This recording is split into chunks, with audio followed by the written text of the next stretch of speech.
Bismillahirrahmanirrahim. Assalamualaikum warahmatullahi wabarakatuh. Kali ini saya akan membahas atau menjawab pertanyaan dari salah seorang viewer yang sebenarnya dari pertanyaan yang masuk ini saya masih agak kurang jelas ya. Tapi saya tidak mau kepo terlalu panjang karena pertanyaannya masih ambigu bagi saya ya. Izin saya bacakannya. Assalamualaikum Bunda, izin bertanya. Kalau ada yang sudah dinikahi siri sah, disaksikan ayah mempelai perempuan, tapi setelah bertahun-tahun ketahuan istri pertamanya. Akhirnya suaminya mentalak madunya atas perintah istri pertamanya. Tapi katanya tadi sesuai dengan hati nurani suaminya. Mentalak demi keamanan madunya. Itu gimana, Bun? Ya. Jadi posisinya izin saya gambarkan dengan ini ya, dengan diagram gitu ya, dengan gambar gitu ya. Jadi si istri ini, si perempuan ini, si ibu ini menceritakan tentang sebuah kondisi, saya nggak tahu dia usia berapa gitu ya. Dia punya suami nih. Ini nikah siri. Tapi ternyata suami ini punya isper. Nah, pipi ya nulis ya. Punya isper. Sebuah istilah yang sekarang lagi banyak. Ada isper, ada isdu ya. Sepertinya sih berarti ini adalah isdu. Ya. Bikin ketawa sih ya, but it's okay ya. Isper ini meminta ini untuk cerai. Ini bagaimana? Saya tidak tahu yang bertanya ini siapa ya. Yang pasti bukan yang ini pasti kayaknya bukan yang ini ya. Antara ini atau yang orang lain lagi. Ini menceritakan kondisi orang lain. Taruhlah begitu ya. Baiklah. Akhirnya saya berikan sebuah pemahaman begini ya. Saya sudah saya jawab ya. Pemahamannya sudah saya jawab panjang ya. Izin saya bacakan. Kalau pertanyaan ini dari sisi suami, dari sisi laki-laki, dia tidak perlu izin terhadap istri pertamanya untuk menikahi ini, nggak perlu. Ya, seorang laki-laki bisa menikah berkali-kali dengan status nikah siri ya. Status nikah resmi pun it's okay ya, tetapi peraturan di Indonesia kan harus ada izin dari istri pertama tuh, peraturan di Indonesia terutama untuk ASN gitu. Tapi kalau untuk yang non ASN mungkin bisa ya. Tetapi suami tidak membutuhkan izin dari istri pertama untuk menikahi istri kedua. Pertama ya. Apapun yang dilakukan oleh suami oleh seorang laki-laki, apapun bentuknya ya, itu harus oleh laki-laki ya, harus atas ridho, bukan izin ya, ridho istri. Ini penting. Jadi laki-laki melakukan apapun itu harus atas ridho istri. Ini bukan tentang izin, tetapi tentang sebuah keikhlasan agar si laki-laki ini jalannya lempeng. Jangan sampai Anda berjalan di atas doa buruk orang lain. Saya tidak bilang si istri ini akan mendoakan buruk terhadap suaminya, tidak. Tetapi ketika seorang istri merasa dibohongi, ada kalimat di sini bertahun-tahun baru ketahuan. Kalau kemudian si istri ini merasa dibohongi, lalu dia sakit hati, dia bisa saja memunculkan doa buruk. Jangan sampai di atas langkah kaki kita ada doa buruk orang lain, siapapun itu. Pada saat si suami ini melakukan pernikahan ini, dia lakukan dengan diam-diam. Sehingga pada akhirnya ini saya baca lagi kalimatnya, sesuai dengan hati nurani suaminya. Saya yakin kalau sudah seperti itu, lepas dari perhitungan harta, ini merasa dibohongi. Si istri ini merasa dibohongi.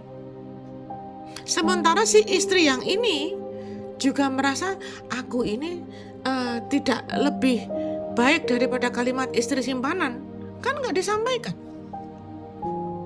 Lu kok ya mau gitu ya. Oke lah, kita bahas dulu ya. Ini kita bahas suaminya dulu ya. Sekarang suami ini melakukan proses pernikahan yang kedua tanpa pemberitahuan kepada istri. Apakah pernikahannya sah? Sah. Apalagi di sini sudah ada kalimat disaksikan ayah mempelai perempuan. Jadi ayah dari perempuan ini sudah menyaksikan, berarti sah. Berarti sah, gitu ya. Nah, sekarang kalau kemudian si istri ini melakukan protes, kenapa engkau bohongi? Maka suami ini harus siap menerima konsekuensi dari sikapnya pembohongan tadi. Oke, sekarang saya akan bicara dari sisi istri pertama. Saya meminta kepada istri pertama ini, gitu ya. Ini kan pertanyaan ambigu ya, bahwa dia harus bisa menerima sesulit apapun, sekeras apapun kelakuan suaminya. Karena pernikahan itu yang dilakukan ini sudah terjadi. Ini sudah terjadi nih. Pernikahan ini sudah terjadi bertahun-tahun. Kalau sudah terjadi, berarti sudah diizinkan Allah untuk terjadi. Tugas kita cuma melakoni, cuma menjalani. Dia tidak berhak menentukan kelakuan orang lain, meskipun itu suaminya. Tugas dia sebagai seorang istri tetap adalah kepada anaknya, kepada orang tuanya, dan kepada pasangannya. Ini tugasnya tetap. Maka sekarang kalau dia sudah tidak lagi full di sini sebagai pasangan, maka sekarang fokuslah kepada tugas sebagai orang tua dan tugas sebagai anak bagi orang tua. Berarti fokus kepada orang tuanya, berbakti kepada orang tuanya, dan memuliakan anaknya agar kelak anaknya tidak mengalami sakit hati karena merasa dibohongi seperti yang dilakukan suaminya terhadap dia. Simple. Dan itu berat. Merasa dibohongi, lalu mengizinkan, lalu memaafkan, lalu menerima, itu berat. Tapi bukan berarti tidak bisa diangkat gitu. Yang namanya barbel, seorang olahraga barbel itu yang angkat beban itu, angkat besi itu semula dia nggak akan mampu mengangkat 100 kilo, 200 kilo mungkin, saya nggak ngerti ya berapa berat barbel main. Pasti diawali dengan berat yang standar dulu 2 kilo, 3 kilo sampai kemudian bertambah. Dengan proses latihan yang tepat, itu akan bisa mengangkat beban seberat apapun yang akan ditanggung, yang sedang ditanggung dan harus dia tanggung. Ya, maka sekarang apa yang dilakukan oleh istri pertama? Fokus kepada tugasnya yang lain. Mungkin ada tugas, 2 item tugas ini yang belum maksimal untuk dikerjakan, gitu ya. Maka sekarang izinkan saya membaca penjelasan saya yang kedua dari sisi istri yang kedua, ya. Ini sudah saya jawab ke beliau ya. Sebenarnya kalau boleh saya bilang, ini sedikit tindakan bodoh. Mohon maaf ya, mohon maaf. Mengapa? Karena dia berada pada posisi yang disembunyikan, tidak disampaikan.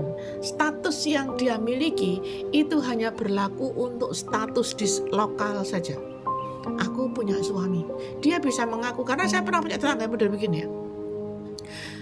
Suamiku pernah ya, masih ya. Suamiku bekerja di luar kota, cuma datang sekian hari, sekian minggu sekali. Tapi notabene dia adalah seorang istri yang tidak statusnya hanya siri saja, tidak kuat secara hukum.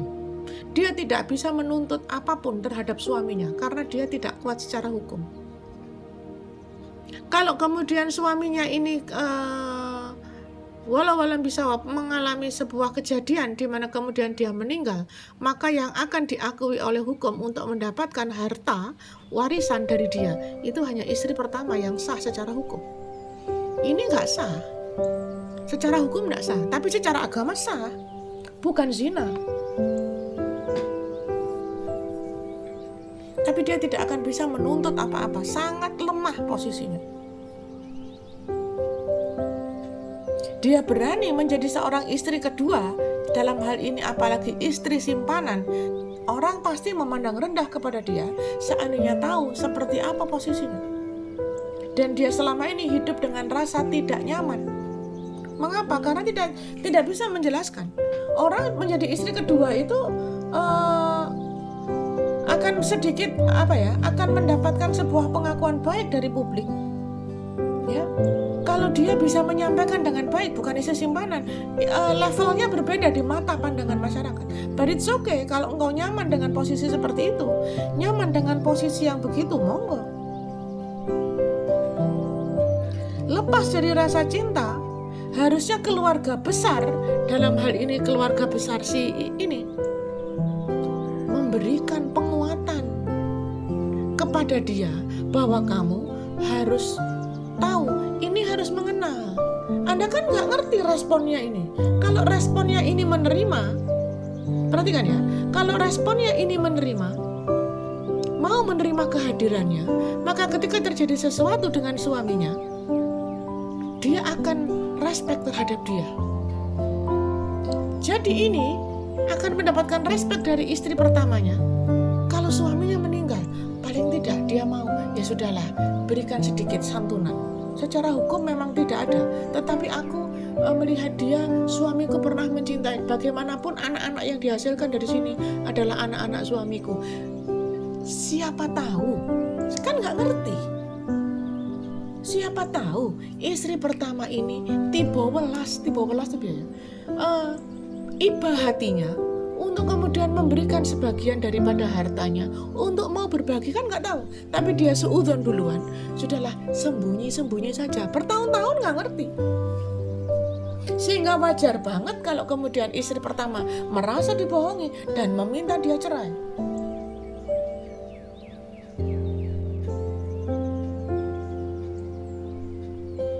Ini penting untuk dipahami bahwa kalau memang sebuah kenyataan itu pahit, ya tetap harus disampaikan sepahit apapun. Tapi dia rela menjalani sebuah pernikahan siri, sebuah pernikahan yang diakui secara agama, tapi tidak nyaman secara hukum, kan gitu. Kan gak ada yang ngerti usianya ini sampai kapan. Kalaupun toh sekarang, logika kedua, suami ini lebih memuliakan dia, kemudian mengabaikan dia, betapa zalimnya dia si suami ini terhadap istri pertamanya yang sah secara hukum. Bukankah dari dia ada anak-anak mungkin yang harus dia perjuangkan? Kalau seandainya suami ini lebih memuliakan dia selama ini, Anda sudah dimuliakan si perempuan ini. Tetapi si istri pertama ini diabaikan, sudah dibohongi, diabaikan. Pada saat dia harus menanggung anak-anaknya, saya apakah ini ada telepon atau siap, sorry. Apakah ini ada anak atau tidak, kan nggak ngerti. Pada satu titik ketika si istri pertama ini lalu diabaikan, si suami ini lebih memuliakan istri simpanannya ini, istri sirinya ini. Betapa Anda sudah membuat dia berbuat zalim. Kan nggak ngerti. Ini bagian daripada apa yang Anda selama ini bisikkan kepada dia. Kasihan ini, sudah dibohongin, ketika meninggal nggak dapat apa-apa karena suaminya lebih mementingkan istri keduanya, kan gitu. Jadi konsekuensi dari sebuah tindakan, dari sebuah sikap itu menjadi sebuah bahan pemikiran yang lebih lanjut, lebih lebar. Harusnya ya. Tapi tidak semua orang mampu berpikir melebar. Enggak semua orang bisa berpikir melebar untuk bisa tahu aku harus bagaimana ya. Karena apa? Karena pasti di sini kalau cuma nikah siri doang, pasti tidak jauh-jauh dari namanya hawa nafsu. Apalagi sudah bertahun-tahun. Gitu ya. Jadi saya lebih menyarankan untuk menyampaikan kepada jangan mencari pembenaran itu terhadap apa yang kau lakukan, ya. Cobalah berdiri pada posisi orang lain, dalam hal ini pada posisi istri pertamanya, yang kemudian menganjurkan cerai kepada si istri sirinya, itu karena lebih kepada merasa dibohongi. Lalu apa yang harus dilakukan oleh si istri siri ini? Ya jelas minta maaf lah. Tapi ya udah diselih bertahun-tahun, kan dia minta dikembalikan, gitu aja. Sudah dinikahi bertahun-tahun, kemudian tanpa kejelasan, kan Anda nggak ngerti seberapa besar penerimaan dia kalau seandainya itu disampaikan sejak awal. Kalau kemudian penerimaan dia besar, menerima dia, malah bersyukur tuh harusnya.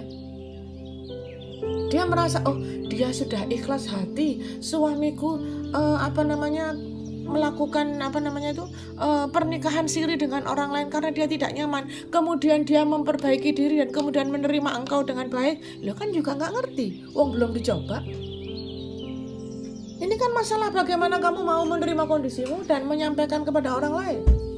Tetapi pada kenyataannya si isdunya ini lebih nyaman dengan posisinya yang disembunyikan, dan ini mendapatkan dukungan dari keluarga. Saya nggak ngerti ini yang salah siapa ya. Yang jelas bukan rumput yang bergoyang gitu ya.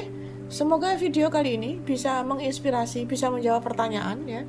Karena dari yang saya baca berulang-ulang kalimatnya, dan saya tidak tahu yang membaca ini apakah yang ini, apakah yang ini, apa yang ini gitu ya. Tapi yang pasti saya mencoba menjawab dari 3 sisi. Bagaimana cara pandangnya dan apa yang harus dilakukan. Yang ini harus jujur, yang ini pun harus jujur, dan yang ini harus menerima. Gitu ya. Ini tentang bagaimana penerimaan sebuah kejadian yang sudah diizinkan Allah terjadi. Karena tidak ada satupun kejadian di dunia ini yang terjadi tanpa izin Allah. Kalau belum terjadi, mungkin kita bisa cegah. Mungkin kita bisa rubah. Tapi kalau sudah terjadi, berarti sudah diizinkan terjadi. Saya rasa itu video kali ini yang bisa saya sampaikan. Semoga menjawab pertanyaan dari Bunda yang ada di DM saya.